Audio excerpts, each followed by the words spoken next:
गोजोन फुंबिलिनि बयनिसिमबो आंनि एसपि बड' निउस चेनेलनि जानानै आंनि गोसो गोरबोनि अननाय आरो सिबिनायखौ नोंथांनो फिन जासि हरफिननानै दिनैनि फुंबिलिनि रादाबखौ आं फरायनो आखायाव लाबाय। आसा खालामो आंनि रादाब फरायनायखौ नोंथाङा जोबजासिम खोनासंगोन। दिनैनि रादाबखौ फरायदों आं मुस्रि फैमान नार्जारि। बावैसो साननि सिगाङाव रौतायाव बिपिएफ आइजो गांखंनि दैदेनगिरि निकुन्ज दैमारि बिथाङा प्रमद बर'जों लोगोसे इउपिपिएल राजखान्थि हान्जाखौ सोंखारिनानै लरग' थरग' खालामनो नागिरनायखौ हेंथा होनानै आमजुलि प्राइमारि इउपिपिएलआ मैया खौरां बिलनि गेजेरजों नारा नाथा हेंथा होनो नागिरनायखौ जों समाजारि बिजोंनि गेजेरजों नुनो मोनो। बिथां आमजुलि भिसिडिसिनि चेयारमेन पेट्रस दैमारि बिथाङा बुङोदि प्रमद बर'खौ आमजुलियाव फैयोब्ला होसोनानै हरनायनि सोलाय गावसो होसोनानै हरजागोन आरो बिथांखौ थारै इउपिपिएलफ्रा खालामनाय न'खौ सौनानै सिफायनो हायोब्ला सौफायफैनो थाखाय खावलायहरनायजों लोगोसे बिपिएफनि समाव आमजुलि ओनसोलाव रं गोनां गंसेबो न' नुनो मोनाखैमोन होननानैबो बिथाङा खौरां मेलनि गेजेरजों रोखा फोरमायो।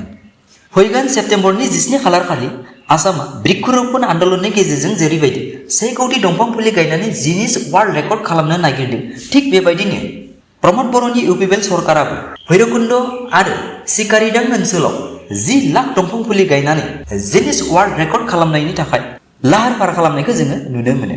आरो बे लाहार फाहारखौ बिटिआरनि सिएम बर' बिथाङा 85% जाजोब्बाय होननानैबो खौरां बिजोंनि गेजेरजों फोरमायो।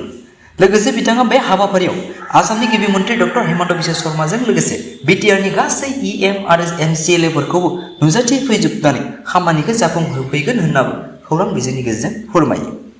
थारै समाजाव खायसे बिमा बिफाया गावनि बिमा आरो बिफानि गुबै बिबानखौ दैदेननायाव बहाबा फेलें जामारबाय जानांगौ। नङाब्ला मैया नगाव जिल्लानि खुदिया रैखाथि आफादा आइपिसि 120B/420 नि सिङाव 803/2023 नम्बराव सासे खुदियाखौ 15,000 राङाव फाननायनि दायाव गासै 7 सुबुंनि सायाव केस होयो। सुलुङाव फोरमायनाय बायदिब्ला खुदियानि बिफाया केरेलायाव खामानि मावनो थाङो आरो बिमाया मानिबा जाहोनाव खुदियाखौ गुबुननो 15,000 राङाव फानहरनाय बाथ्राया सोराङाव फैयो। नाथाय दिनैसिमबो नगाव थानाया बे जाथायाव लोब्बा गोनां दायनिगिरिफोरखौ एरेस्ट खालामनायखौ नुनो मोनाखै। थारै मुलुगनि खायसे मानसिनि थाखाय सुबुं माहारिया गावखौनो मुलुगनि जिब जुनारफोरनि मादाव श्रेष्ठ जिब होना लानायखौ लाजिनांगौ जानानै फैदों। थांनाय सनिबारे हायद्राबादाव मेरिडियान मुंनि गंसे रेस्टुरेन्टआव लियाकत आरो बिथांनि लोगोफ्रा बिरियानिजों एक्सट्रा बाटार बिनानै मोनैनि रागायाव दखानिखौ बुनानै बुथारो। बेराफारसेथिं सुप्रिम कर्टनि उकिलनि बिसि 60 बोसोर बैसोनि रेणु सिन्हाखौ गावनिनो फिसाय नितिन नाथ सिन्हाया नयदायाव गावसोरनि बांलायाव बुथारनानै सिरि सिरि 35 घन्टासिम बाथरुमाव एरसिनानै दोननाय जाथाया ओनसोलनि सुबुंफोरखौ सखिखां होबावो। मैया एलाहाबाद गोजौ बिजिरसालिया मोनसे सोमोनांथाव राय फोसावो।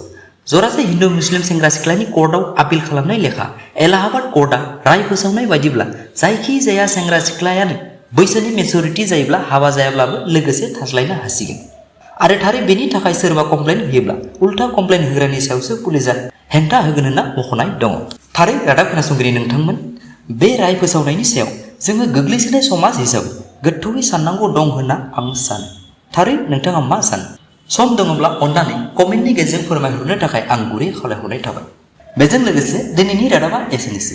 थारै नोंथाङा आंनि रादाब फरायनायखौ मोजां मोनदोंब्ला आरो दिनैसो नोंथाङा आंनि एसपि बड' निउस चेनेलखौ खोनासंदोंब्ला अन्नानै साबस्क्राइब आरो लाइक आरो शेयार खालामनो थाखाय आं गुरै खावलायहरनाय जाबाय। एसेनोसै, गोजोन्थों।